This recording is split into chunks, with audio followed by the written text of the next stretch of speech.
Association.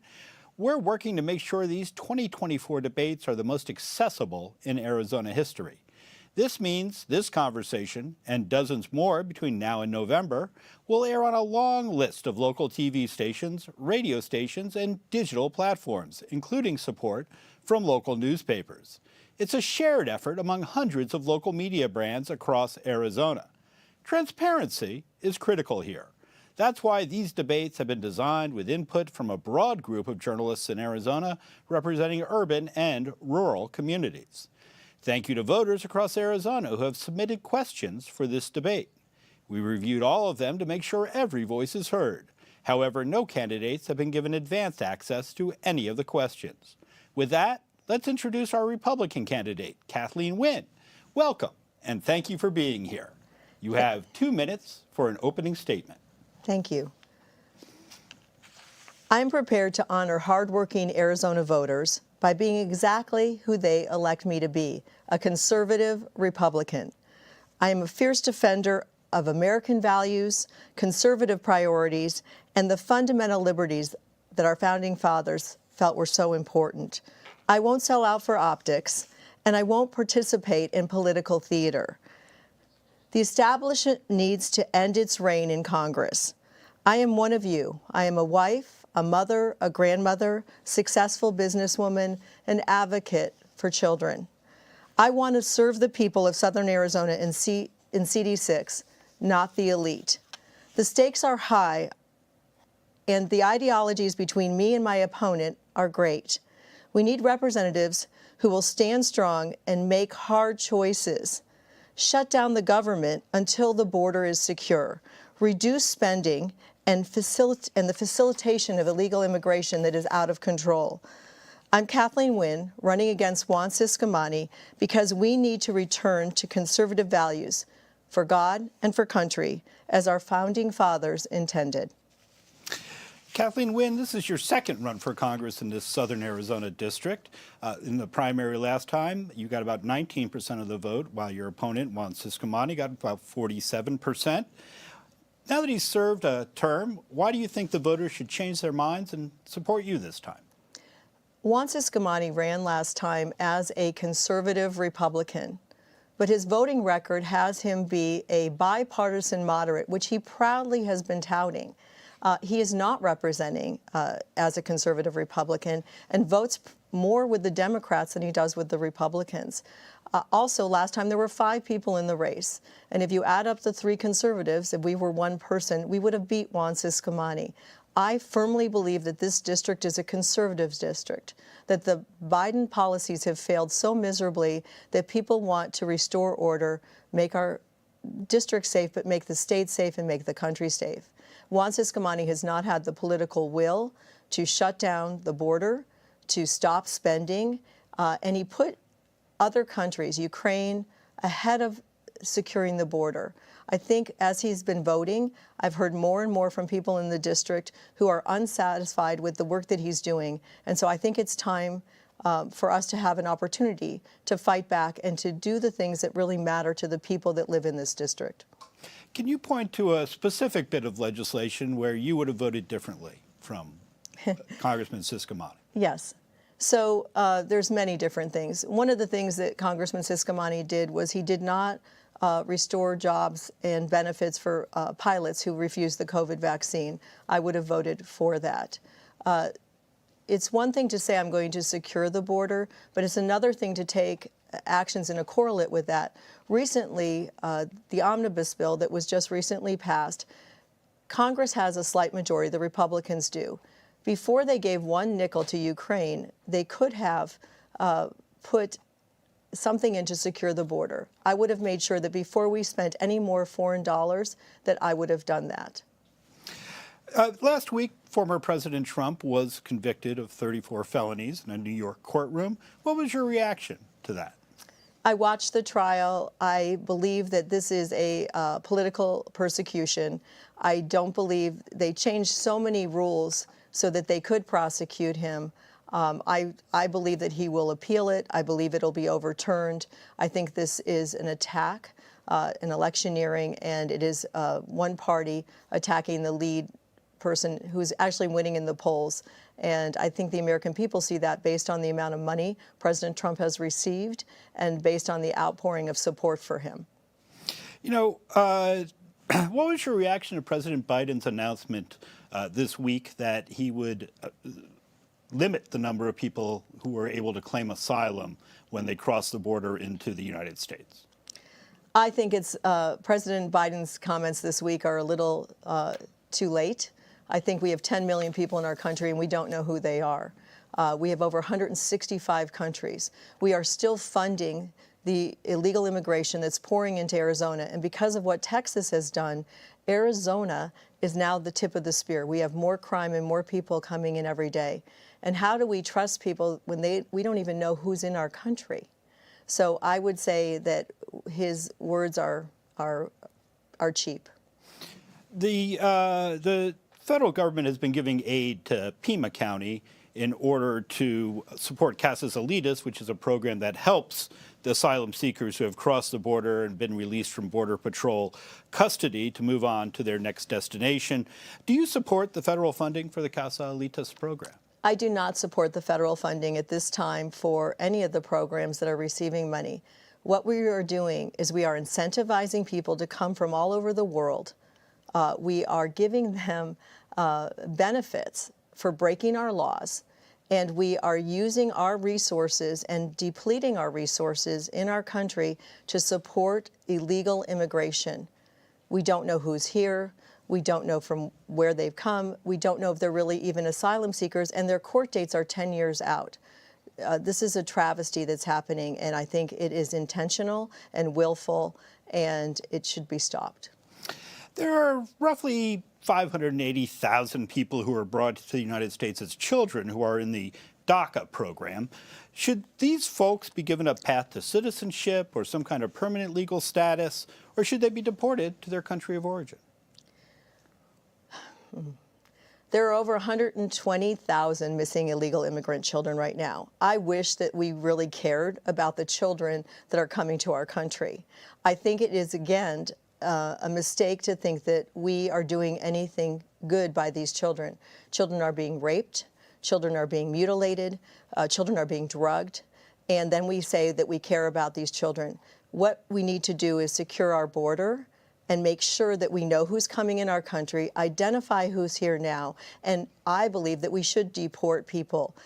Children should not be unaccompanied coming into our country, and the other thing that we have happening is children are being born every day with drug addictions, and their parents are being put in jail, and so we now have all these babies that are here that now get citizenship because they're born in America. We have a mess, and it needs to be corrected. So for the Dreamers, you're saying... The Dreamers that were here prior to this, that's a different group of people, but to declare someone a dreamer just because they've crossed the border, I think that you have to reset these policies, because we are, again, incentivizing millions and millions of people coming here that we cannot continue and sustain. Our cities can't take it.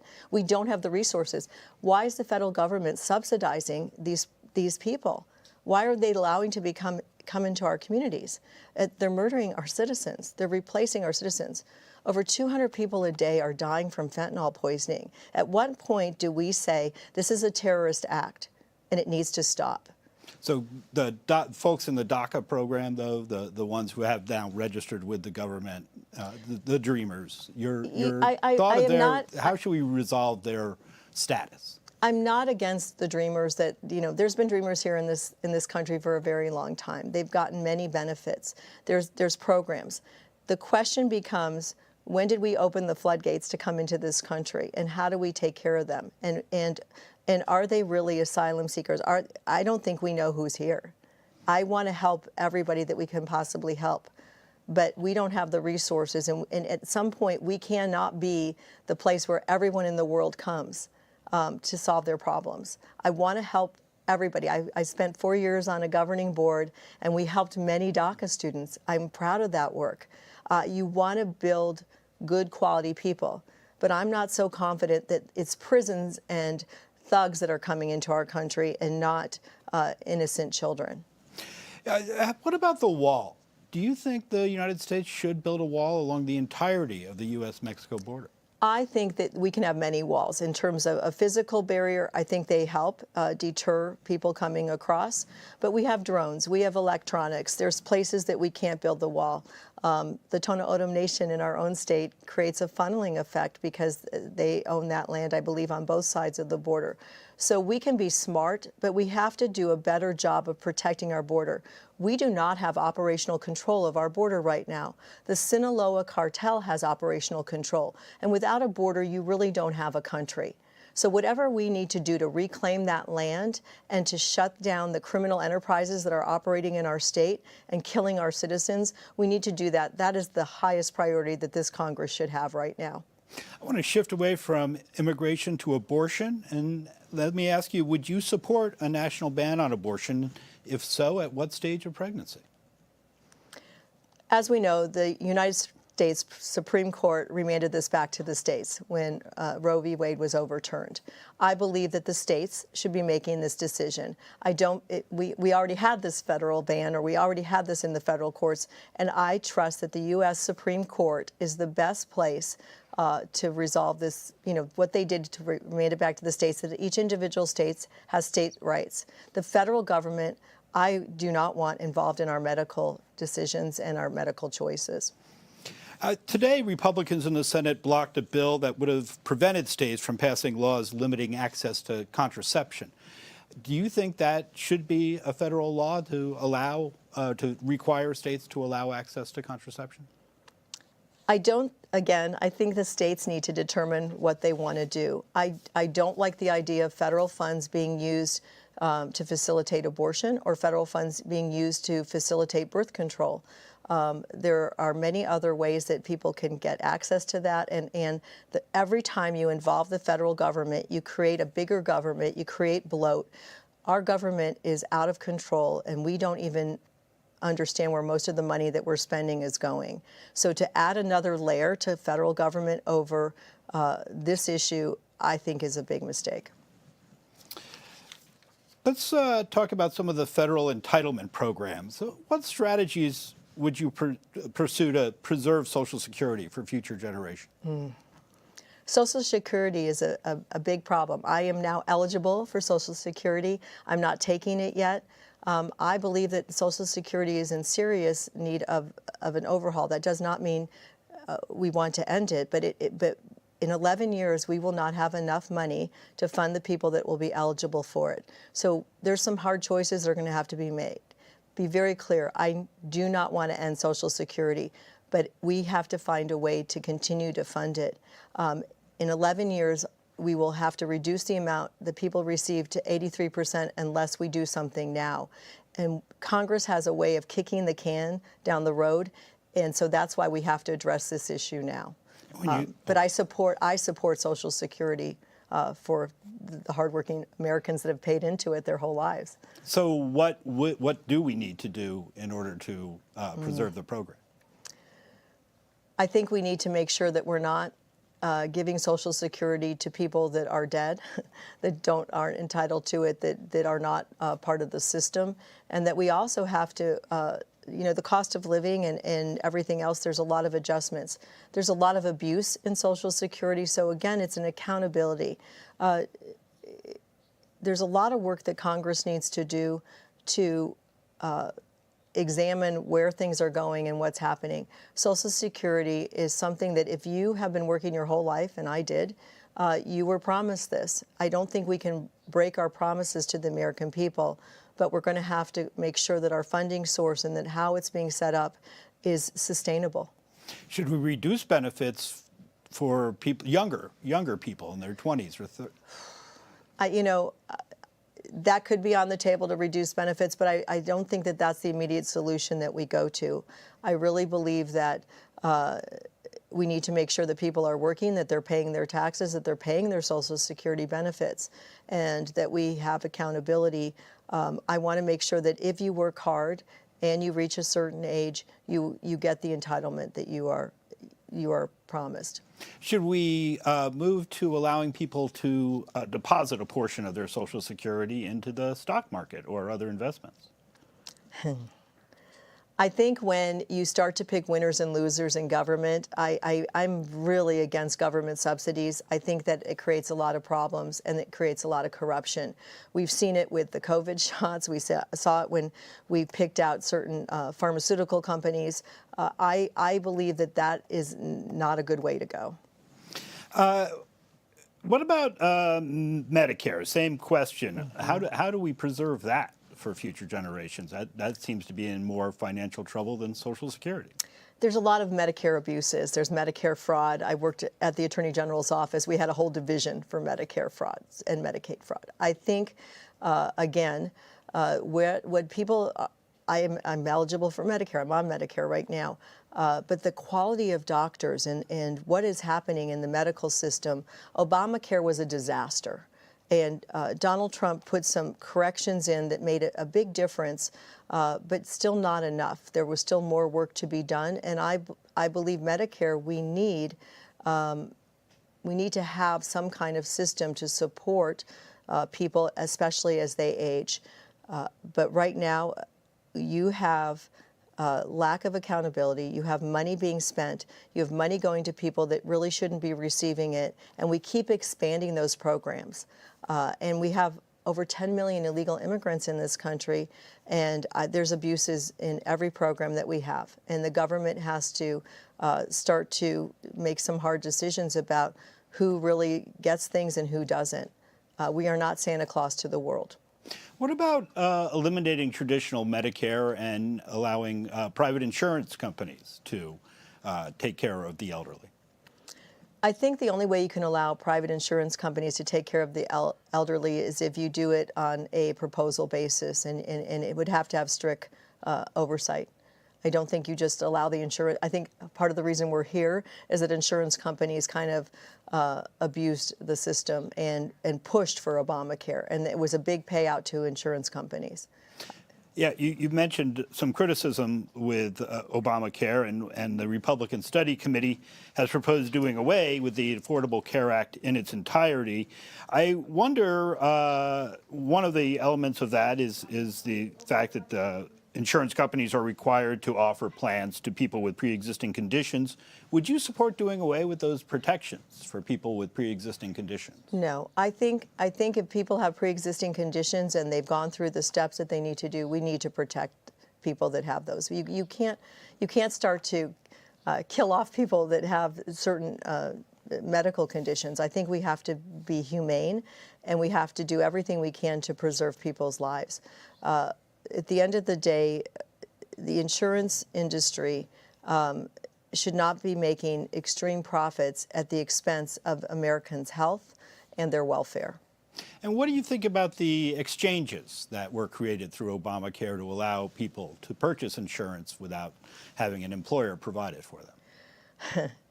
The exchanges are expensive. I had there was a time when I didn't have insurance and had to wait to get, Medicare, and it's very expensive. And we call it the Affordable Care Act. There's nothing affordable about it. It's very unaffordable, and especially with inflation right now, people are forgoing having insurance so they can put food on their family's table. So if we're going to do these insurance I'm sorry, I forgot the word, but these networks for people to have insurance, I think it's important that we make it affordable and we make it so people can come together, maybe if they're individuals, and buy as a group, even though they may not be an organized group. And by way of making it affordable, would that be providing government subsidies or regulating what insurance companies can charge, or what would be? I think I would like to see a regulation on what on caps on what people can charge. But again, I would tell you that to jump into the insurance world and seeing what's happening with medical cases, one of the reasons that costs got driven up is that people were suing their doctors every time something went wrong, and you had these huge settlements. And so you've got a medical industry right now that has been weakened through COVID and the healthcare system in and of itself. Let's switch to international issues. Congress recently passed a $61 billion military aid package for Ukraine as it attempts to thwart the ongoing Russian invasion. You brought this up earlier. Would you have supported that package? I would not have supported the package to Ukraine without securing our border. We had an opportunity to do something for the United States of America before we put Ukraine first. We put Ukraine and Ukraine's needs ahead of the people of the United States of America. So I would have probably not done as much for Ukraine. We've been providing munitions. We have been in this war. The really sad thing is that so many Ukrainian men and women who are serving in the military have passed away, have been, the death rate for the Ukraine people in the military is extremely high. We don't hear about it anymore. We keep saying we want to fund it, and Russia is clearly winning that conflict. And neither Russia or Ukraine are allies, and China has come in to help Russia. So I feel it's a proxy war that we should really take a step back and see, is the best advice to continue to fund it or to try to negotiate some kind of agreement between Ukraine and Russia? We did not sign on to do this infinitely. So I think it's important that we look to see what can we do to resolve this. And there was a great opportunity for the U.S. to put our border first, to put our citizens first, and we didn't do that. That military aid package also included $26 billion in aid to Israel and about $1 billion in humanitarian relief for the Palestinians in Gaza. Would you have supported that package?